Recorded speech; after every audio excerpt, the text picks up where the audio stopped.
Hello and welcome to the Dawngate map update overview. My name is Brad Pluto Ramey and I'm joined by our lead systems designer Alex Gasty. In this video, we will be addressing a few key differences between the old Dawngate map and the new iteration. One issue the old map had was the concept of snowballing. What changes have we made to the bindings to counteract snowballing? We've made two changes to bindings. One is that they will no longer respawn, and the other is that they will no longer cause your team to spawn striders when they are destroyed. The reason we're making bindings no longer respawn is primarily to create more of an opportunity for the team that is behind to come back into the game.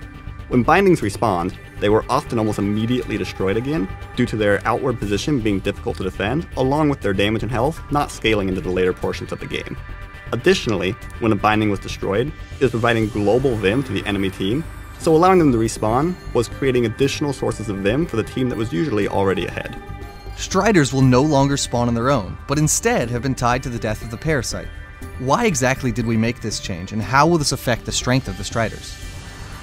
By moving the spawning of striders off of bindings and onto the parasite, destroying the first binding will no longer cause that lane to aggressively push.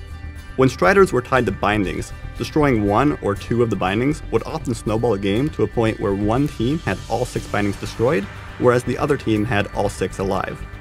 This game state was occurring far more frequently than is desirable, and made it prohibitively difficult for the losing team to come back. Now that striders are on the parasite, to account for the parasite being a more impactful event, both teams will gain vision of the parasite pit once it has been killed, and the striders will be a little bit weaker than they were before to compensate for this added power to the parasite.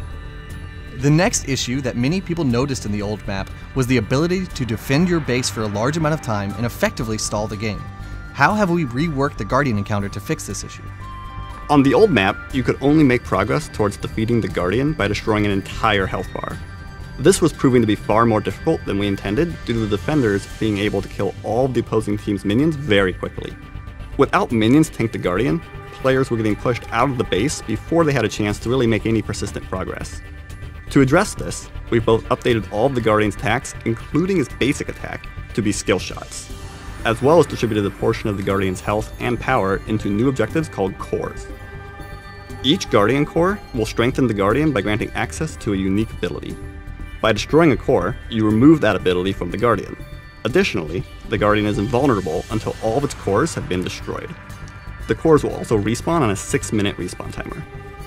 With each individual core being weaker than one of the Guardian's health bars on the old map, it should be much easier for players to make persistent progress against the Guardian.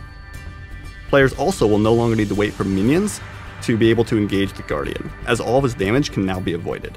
This should significantly help mitigate the difficulty players were having in closing out games, along with simply making the Guardian encounter a little more interesting and dynamic than it was previously. While there are other changes to the pathing around the map itself, these are the key features that we wanted to point out to our players. Thanks for tuning in, and be sure to subscribe to our channel and leave any feedback you have regarding the changes to the map in the comments below.